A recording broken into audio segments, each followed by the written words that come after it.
പ്രിയ സ്നേഹിതരെ, ഞാൻ ഫാദർ മന്ത്ര. എല്ലാവർക്കും TH ടെമ്പിൾ ടു ഹോം മെഡിറ്റേഷനിലേക്ക് സ്നേഹപൂർവ്വം സ്വാഗതം. ഭാഗം 4 ധ്യാനത്തിൻ്റെ ആദ്യ ബോധവാതിലായ എക്സ്റ്റോറോസെപ്ഷൻ, പുറം ലോകത്തേക്കുള്ള ബോധം നാം വിശദമായി പരിശോധിച്ചു. ശബ്ദങ്ങൾ, കാഴ്ചകൾ, മറ്റുള്ളവരുടെ വാക്കുകൾ, പ്രതികരണങ്ങൾ, പ്രതീക്ഷകൾ, ഇവയെല്ലാം നമ്മുടെ ബോധത്തിൻ്റെ ദിശയെ എങ്ങനെ നിയന്ത്രിക്കുന്നു എന്ന് നാം കണ്ടു. ഇന്ന് നാം ധ്യാനത്തിൻ്റെ അടുത്ത നിർണായക വാതിലിലേക്കാണ് കടക്കുന്നത്. അതിലേക്ക് പോകുന്നതിന് മുമ്പ് നമ്മൾ പലപ്പോഴും സ്വയം പറയുന്ന ചില വാചകങ്ങൾ ഓർക്കാം. എനിക്ക് ഏകാഗ്രതയില്ല, എൻ്റെ മനസ്സ് എപ്പോഴും അശാന്തമാണ്, എനിക്ക് പ്രാർത്ഥിക്കാനോ ധ്യാനിക്കാനോ കഴിയുന്നില്ല. ഇവയെ നമ്മൾ സാധാരണയായി ആത്മീയ പരാജയമായോ വ്യക്തിപരമായ ദൗർബല്യമായോ വ്യാഖ്യാനിക്കാറുണ്ട്. എന്നാൽ ശാസ്ത്രീയമായി നോക്കുമ്പോൾ ഇതൊന്നും പരാജയത്തിൻ്റെ അടയാളങ്ങളല്ല. ഇത് നമ്മുടെ നാഡീവ്യവസ്ഥ ഇപ്പോൾ ഏത് അവസ്ഥയിലാണ് പ്രവർത്തിക്കുന്നത് എന്നതിൻ്റെ സൂചനകളാണ്. അതുകൊണ്ട് ഇത്തരം അസ്വസ്ഥതകൾ മാറ്റേണ്ട പ്രശ്നങ്ങളല്ല, അവ മനസ്സിലാക്കേണ്ട സിഗ്നലുകളാണ്. ശരീരശാസ്ത്രത്തിന്റെ ഭാഷയിൽ പറഞ്ഞാൽ ഇവ നമ്മുടെ ഉള്ളിൽ നിന്ന് ഉയരുന്ന ആദ്യ നിഷ്പക്ഷ സന്ദേശങ്ങളാണ്. അതായത് നിന്റെ ബോധം ഇപ്പോൾ കൂടുതലായി പുറം ലോകത്തിലേക്കാണ് തിരിഞ്ഞിരിക്കുന്നത്. ഇവിടെയാണ് ധ്യാനത്തിന്റെ യഥാർത്ഥ തുടക്കം. മനുഷ്യന്റെ ബോധം ഒരേ സമയം പുറം ലോകത്തേക്കും അകത്തേക്കും ഒരുപോലെ നിലകൊള്ളാൻ കഴിയില്ല. അത് എല്ലായ്പ്പോഴും ഒരു ദിശയിലേക്കാണ് കൂടുതൽ തിരിഞ്ഞിരിക്കുന്നത്. സാധാരണയായി നമ്മുടെ ബോധം കൂടുതലും പുറം ലോകത്തേക്കാണ് തുറന്നിരിക്കുന്നത്. അതിനെ നാം എക്സ്റ്റോറോസെപ്ഷൻ എന്ന് വിളിക്കുന്നു. ഇത് തെറ്റാണോ? തെറ്റല്ല. മനുഷ്യ ജീവിതത്തിന് അത്യാവശ്യമായ കഴിവാണ്. പക്ഷേ ബോധം മുഴുവനായും ഇതിലേക്ക് മാത്രം തുറന്നിരിക്കുമ്പോൾ ഒരു സൂക്ഷ്മമായ മാറ്റം പതുക്കെ ആരംഭിക്കുന്നു. അകത്ത് അശാന്തി ഉയരുന്നു. ശാന്തത ഒരു ആന്തരിക അവസ്ഥയല്ലാതെ പുറം സാഹചര്യങ്ങളെ ആശ്രയിക്കുന്ന ഒന്നായി മാറുന്നു. അനുകൂല സാഹചര്യങ്ങൾ ഉണ്ടെങ്കിൽ ശാന്തത, അനുകൂലമല്ലെങ്കിൽ അശാന്തി. ഇവിടെയാണ് ധ്യാനത്തെക്കുറിച്ച് ഒരു അടിസ്ഥാന തെറ്റിദ്ധാരണ രൂപപ്പെടുന്നത്. ധ്യാനം പുറം ലോകത്തെ നിയന്ത്രിക്കാൻ പഠിപ്പിക്കുന്ന വിദ്യയാണെന്ന് നാം കരുതുന്നു. ശബ്ദങ്ങൾ കുറയണം, ആളുകൾ മാറണം, പ്രശ്നങ്ങൾ തീരണം, സാഹചര്യങ്ങൾ അനുകൂലമാകണം. അങ്ങനെ സംഭവിച്ചാൽ മാത്രമേ എനിക്ക് ശാന്തത ഉണ്ടാകൂ എന്ന നിബന്ധന നാം ധ്യാനത്തോട് ചേർക്കുന്നു. പക്ഷേ ധ്യാനം പുറം ലോകത്തെ മാറ്റാൻ ശ്രമിക്കുന്നില്ല. ധ്യാനം ചെയ്യുന്നത് ഒരൊറ്റ കാര്യമാണ്: ബോധത്തിൻ്റെ ദിശ മാറ്റുക. പുറം ലോകത്തിലേക്ക് ചിതറിപ്പോയ ബോധത്തെ പതുക്കെ അകത്തേക്ക് തിരികെ വിളിക്കുക. നീ ധ്യാനിക്കുമ്പോൾ നിന്റെ മുറിയിലേക്ക് പോകുക എന്ന യേശുവിൻ്റെ വാക്കുകൾ പുറം ലോകത്തിൽ നിന്ന് ഒളിച്ചോടാനുള്ള ഉപദേശമല്ല. അത് ബോധത്തിൻ്റെ ദിശ മാറ്റാനുള്ള ഒരു ആന്തരിക ക്ഷണമാണ്. എക്സ്റ്റോറോസെപ്ഷനിൽ നിന്ന് ഇൻറ്ററോസെപ്ഷനിലേക്കുള്ള ഒരു നിർണായക തിരിവ്. എന്താണ് ഇൻറ്ററോസെപ്ഷൻ? ഇൻറ്ററോസെപ്ഷൻ എന്നത് ഈ നിമിഷത്തിൽ ശരീരത്തിനകത്ത് നിശബ്ദമായി നടക്കുന്ന യഥാർത്ഥ ജീവശാസ്ത്ര സംഭവങ്ങളെ ബോധത്തോടെ ശ്രദ്ധിക്കുന്ന പ്രക്രിയയാണ്. ഇവിടെ ഒരു കാര്യത്തിൽ വ്യക്തത വേണം. ഇൻറ്ററോസെപ്ഷൻ ചിന്തയല്ല, ഇൻറ്ററോസെപ്ഷൻ നിയന്ത്രണമല്ല, ഇൻറ്ററോസെപ്ഷൻ ശരിയാക്കാനുള്ള ശ്രമവുമല്ല. അത് വെറും കാണലാണ്. ഇത് മനസ്സിലാക്കാൻ ശരീരത്തെക്കുറിച്ചുള്ള ഒരു വലിയ തെറ്റിദ്ധാരണ നാം വിട്ടുകളയണം. എന്താണത്? ശരീരം കഥ പറയുന്നില്ല, ശരീരം വിശദീകരിക്കുന്നില്ല, അത് ന്യായീകരിക്കുന്നില്ല, ശരീരം അവസ്ഥകൾ മാത്രമാണ് കാണിക്കുന്നത്. ഹൃദയമിടിപ്പിന്റെ താളം, ശ്വാസത്തിന്റെ ആഴം, വയറിലെ ചലനം, പേശികളിലെ വലിവ്, ഉഷ്ണവും തണുപ്പും, ഇവയെല്ലാം ശരീരം നമ്മോട് പറയുന്ന ജീവശാസ്ത്ര സന്ദേശങ്ങളാണ്. ഇന്നലെ നടന്ന ഒരു അപമാനം ഇന്ന് തോളുകളിൽ ഭാരമായി കിടക്കാം. നാളെ സംഭവിക്കാമെന്ന പേടി ഇന്ന് തന്നെ ഹൃദയമിടിപ്പ് വേഗത്തിലാക്കാം. നാം ഇവയെ ഓർമ്മ എന്ന് വിളിക്കും. പക്ഷേ ഇവ ഓർമ്മകളല്ല, ഇവ ശരീരാവസ്ഥകളാണ്. ഒരു ഫോൺ കോൾ വരുന്നു. നമ്പർ കണ്ടതു മാത്രം ഹൃദയം വേഗത്തിൽ ഇടിക്കാൻ തുടങ്ങുന്നു. നാം ഒന്നും ചിന്തിച്ചിട്ടില്ല, ഒരു തീരുമാനവും എടുത്തിട്ടില്ല. പക്ഷേ ശരീരം ഇതിനകം ഒരു സന്ദേശം വായിച്ചു കഴിഞ്ഞിരിക്കുന്നു. അത് ചോദിക്കുന്ന ഒരേ ഒരു ചോദ്യം ഇതാണ്: ഇപ്പോൾ ഞാൻ സുരക്ഷിതനാണോ, അല്ലെങ്കിൽ ഭീഷണിയിലാണോ? ഈ ചോദ്യത്തിന് ഉത്തരം കണ്ടെത്തിയ ശേഷമാണ് ശരീരം പ്രതികരിക്കുന്നത്.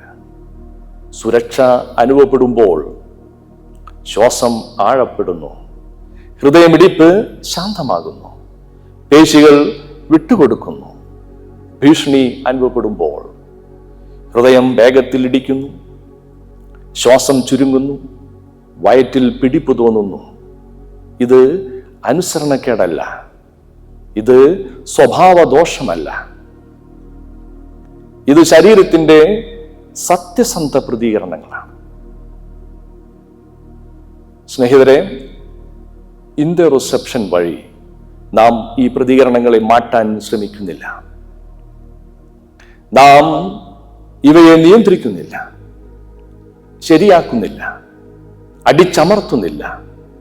നാം ചെയ്യുന്നത് ബോധത്തോടെ കാണലാണ്. ഇത് തെറ്റാണ് എന്ന് പറയാതെ, ഇത് മാറണം എന്ന് നിർബന്ധിക്കാതെ, ശരീരം പറയുന്നത് കേൾക്കാൻ തയ്യാറാവുകയാണ്. ഇവിടെയാണ് ഒരു സൂക്ഷ്മമായ തിരിവ് സംഭവിക്കുന്നത്. മനസ്സ് ശരീരത്തോട് പറയുന്ന കഥകൾ പതുക്കെ ശാന്തമാകുന്നു. ശരീരവും ബോധവും ഒരേ ഭാഷയിൽ സംസാരിക്കാൻ തുടങ്ങുന്നു. സ്നേഹമുള്ളവരെ, നമ്മൾ പലപ്പോഴും പറയാറുണ്ട്, ഇത് കഴിഞ്ഞ കാര്യമാണ്, ഇത് ഞാൻ മറന്നതാണ്, ഇത് ഇനി എന്നെ ബാധിക്കുന്നില്ല. ഈ വാക്കുകൾ ചിന്താതലത്തിൽ സത്യമായിരിക്കാം. പക്ഷേ ഇന്ററോസെപ്ഷൻ നമ്മെ പഠിപ്പിക്കുന്ന അടിസ്ഥാന സത്യം ഇതാണ്: മനസ്സ് മറക്കുന്നതും ശരീരം വിട്ടുകൊടുക്കുന്നതും ഒരേ സമയത്ത് സംഭവിക്കണമെന്നില്ല. ഇത് മനസ്സിന്റെ പരാജയമല്ല, ഇത് ശരീരത്തിന്റെ സത്യസന്ധതയാണ്. ഒരാഴത്തിലുള്ള അനുഭവം, ഭയം, അപമാനം, നഷ്ടം, അപ്രതീക്ഷിത ആഘാതം, ഇവ സംഭവിക്കുന്ന നിമിഷങ്ങളിൽ നാഡീവ്യവസ്ഥ മുഴുവൻ അതിൽ പങ്കെടുക്കുന്നു. അപ്പോൾ ആ അനുഭവം ഓർമ്മയായി മാത്രമല്ല, ശ്വാസമായി, ഹൃദയമിടിപ്പായി, പേശികളുടെ കടുപ്പമായി ശരീരത്തിൽ രേഖപ്പെടുന്നു. ഇത് സിദ്ധാന്തമായി മാത്രം മനസ്സിലാക്കാൻ കഴിയുന്ന കാര്യമല്ല. ശരീരത്തിലൂടെ ഇത് എങ്ങനെ ജീവിക്കുന്നു എന്ന് ഒരു അനുഭവത്തിലൂടെ നോക്കാം. ഉദാഹരണം: വളരെ ഒരുമയോടെ ജീവിച്ച ദമ്പതികൾ, ചെറിയ സന്തോഷങ്ങളിൽ പോലും ഒരുമിച്ച് ചിരിക്കാൻ അറിഞ്ഞവർ. ഒരു ദിവസം ഒരു അപ്രതീക്ഷിത അപകടം. ഒറ്റ നിമിഷം കൊണ്ട് അവളുടെ ലോകം തകർന്നു. ഭർത്താവിന്റെ പെട്ടെന്നുള്ള വേർപാട്. അവളുടെ മനസ്സ് ഉൾക്കൊള്ളുന്നതിന് മുമ്പേ ശരീരം പ്രതികരിച്ചു. ഉറക്കം പോയി, വിശപ്പ് മറഞ്ഞു, രാത്രികൾ നീണ്ടു, നിശബ്ദത ഭാരമായി. കണ്ണുകൾ അടച്ചാൽ പോലും വിശ്രമം അവളെ തേടിയെത്തിയില്ല. കാലം മനുഷ്യന് വാക്കുകൾ പഠിപ്പിക്കുന്നു. അവൾ പതിയെ പറഞ്ഞു തുടങ്ങി, ഇത് എൻ്റെ ജീവിതത്തിൻ്റെ ഭാഗമാണ്, ജീവിതം മുന്നോട്ട് പോകണം. മനസ്സ് അർത്ഥം കണ്ടെത്തി. വാക്കുകൾക്ക് ക്രമം വന്നു. പുറത്തുനിന്ന് നോക്കിയാൽ അവൾ ശക്തയായി തോന്നി. പക്ഷേ രാത്രികൾ മാറിയില്ല. ശ്വാസം ഇനിയും ആഴപ്പെടുന്നില്ല. നെഞ്ചിൽ ഒരു സ്ഥിരമായ ഭാരത്വം. മനസ്സ് അവളോട് പറഞ്ഞു, അപകടം കഴിഞ്ഞു, ഇപ്പോൾ നീ സുരക്ഷിതയാണ്. പക്ഷേ ശരീരം ഈ വാക്കുകൾ പൂർണ്ണമായി വിശ്വസിച്ചില്ല. ഇത് ദൗർബല്യമല്ല, ഇത് വിശ്വാസക്കുറവുമല്ല. അപകടം നടന്ന നിമിഷത്തിൽ മനസ്സ് മാത്രമല്ല, നാഡീവ്യവസ്ഥ മുഴുവൻ അതിൽ പങ്കെടുത്തു. അപ്പോൾ ആ നഷ്ടം ഓർമ്മയായി മാത്രമല്ല, ഉറക്കമില്ലായ്മയായി, ശ്വാസത്തിലെ തടസ്സമായി, നെഞ്ചിലെ ഭാരത്വമായി ശരീരത്തിൽ രേഖപ്പെട്ടു. കാലം കടന്നാലും ചിന്ത മാറിയാലും ശരീരം തൻ്റെ സ്വന്തം സമയക്രമത്തിലാണ് വിട്ടുകൊടുക്കുന്നത്. ഇവിടെയാണ് ഇൻറ്ററോസെപ്ഷൻ പ്രസക്തമാകുന്നത്. ഇൻറ്ററോസെപ്ഷൻ അവളോട് പറയുന്നത് മാറ്റൂ എന്നല്ല, ശക്തയാകൂ എന്നുമല്ല, മറക്കൂ എന്നുമല്ല, ഒരൊറ്റ ക്ഷണമാണ്. ശരീരത്തിൻ്റെ മുറിയിൽ പ്രവേശിക്കുക. നെഞ്ചിലെ ഭാരത്വം മാറ്റാൻ ശ്രമിക്കാതെ അതിനെ ശ്രദ്ധിക്കുക. മുറിയുന്ന ശ്വാസത്തെ ശരിയാക്കാതെ അതോടൊപ്പം ഇരിക്കുക. ഈ സാക്ഷിത്വത്തിൽ ശരീരം ഒരു പുതിയ അനുഭവം കണ്ടെത്തുന്നു. എനിക്ക് അനുഭവിക്കാൻ അനുവാദമുണ്ട്. ഇപ്പോൾ ഞാൻ ഒറ്റയ്ക്കല്ല. ഇവിടെ മാറ്റം നിർബന്ധമായി സംഭവിക്കുന്നില്ല, പക്ഷേ വിട്ടുകൊടുക്കൽ സ്വാഭാവികമായി ആരംഭിക്കുന്നു.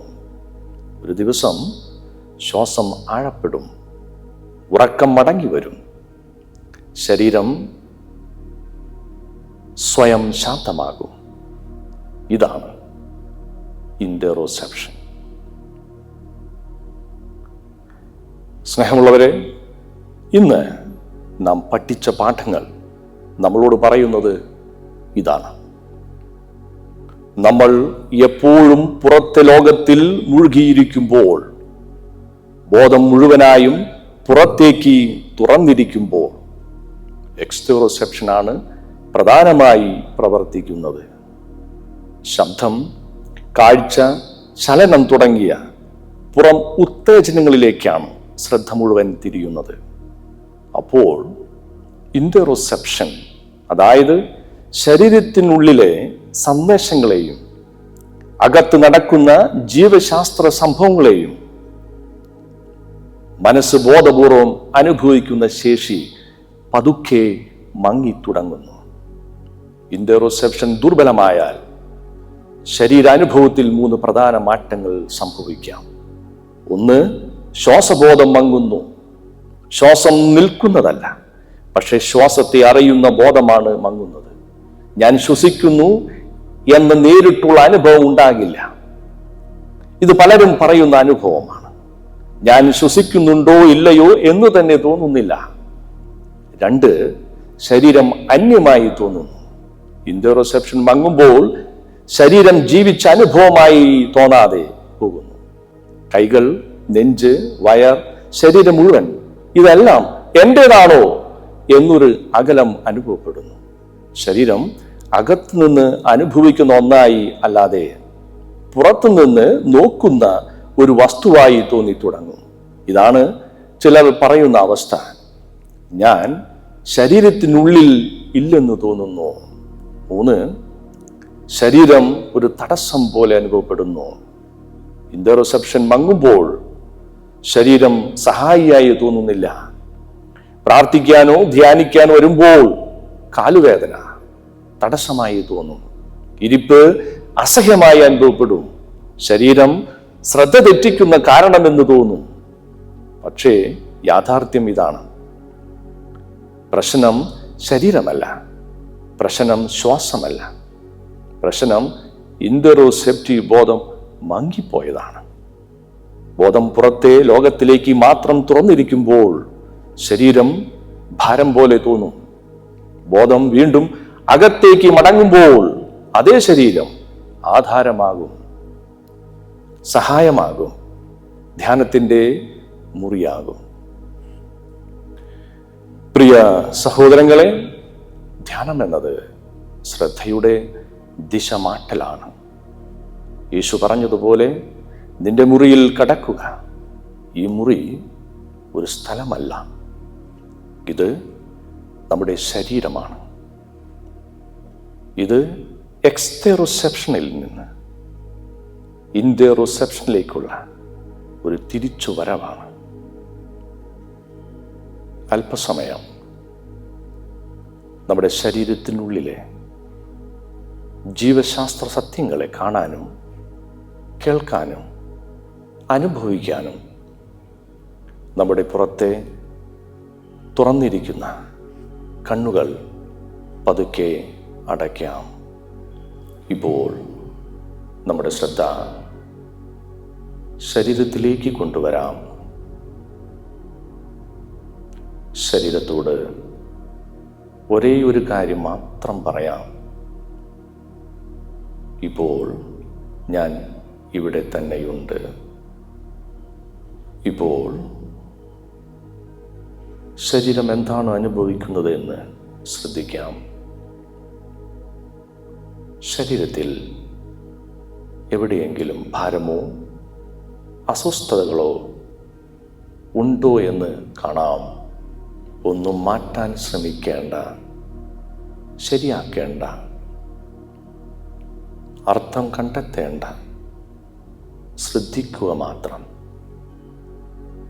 ശരീരം പറയുന്നത് ഇത്രമാത്രമായിരിക്കട്ടെ. ഇപ്പോൾ ഇതാണ് എൻ്റെ അവസ്ഥ. ശരീരത്തിന് അനുവാദം നൽകുക. ഇപ്പോൾ ശരീരത്തോട് പതുക്കെ പറയുക: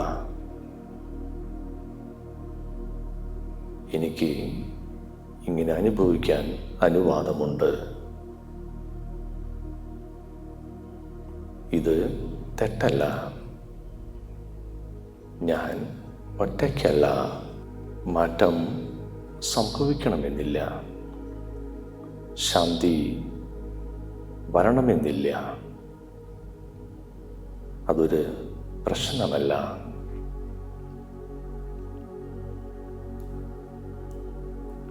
ഈ അഭ്യാസം ദിവസവും ആവർത്തിക്കാം. മാറ്റാൻ വേണ്ടിയല്ല, നമ്മുടെ ശരീരം കേൾക്കാൻ വേണ്ടി. കാരണം നമ്മുടെ ശരീരമാണ് ധ്യാനം തുടങ്ങുന്ന സ്ഥലം. അങ്ങനെ നമ്മുടെ ശരീരത്തിൻ്റെ മുറിയിൽ കുറച്ച് സമയം ഇരുന്ന് കേൾക്കാം, കാണാം. സാവധാനത്തിൽ ഇപ്പോൾ നമ്മുടെ ശരീരത്തിൻ്റെ മുറിയിൽ നിന്ന് പതുക്കെ പുറത്തെ ലോകത്തിലേക്ക് തിരികെ വരാം. സ്നേഹിതരെ, അടുത്ത ഭാഗത്തിൽ ഈ യാത്രയുടെ മൂന്നാമത്തെ വാതിലായ പ്രോപ്രിയോസെപ്ഷൻ, ശരീരബോധവും സാന്നിധ്യവും നാം കൂടുതൽ ആഴത്തിൽ പഠിക്കുന്നതാണ്. നന്ദി.